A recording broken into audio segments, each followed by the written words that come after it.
take you on a journey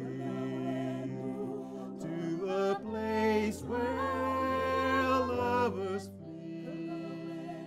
It's not the sort of thing you'd expect an RAF policewoman with 2 children under 5 to write in her spare time. But the creator of this symphony is a singer-songwriter at heart, living a multi-faith life herself. Well, I'm married to a Hindu, so my children know all faiths. My bridesmaid was a Muslim, another bridesmaid was a Buddhist, and I watched them all and thought, well, we're all getting on.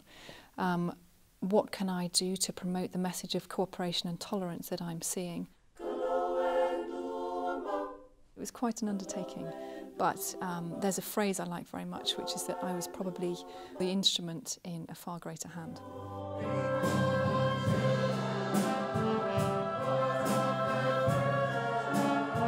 None of the central singers in the One Voice project is professional.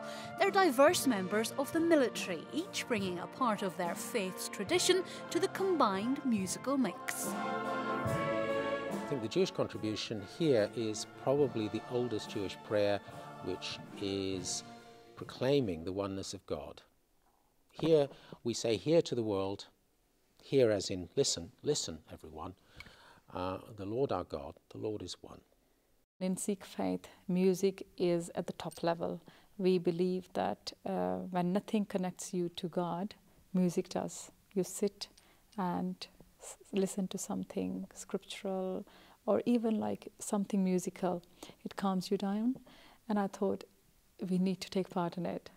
The most wonderful moment of all for me is the first rehearsal we had, and I was in the middle. They were standing in a semicircle around, and each of them offering their prayer in their own religion. And you stood in the middle listening to this amazing pattern of prayers zooming up into the heavens, and you thought, yeah, this is what it's all about. We don't classically worship as such, although if you class worship as a creative response to your creator or the world around you, then you know, I'm worshipping with my friends today, albeit in a humanist way. So the end result is we're all interested in the same thing. How can we be compassionate and live happily with each other? And I feel my voice is as important as theirs is important to me.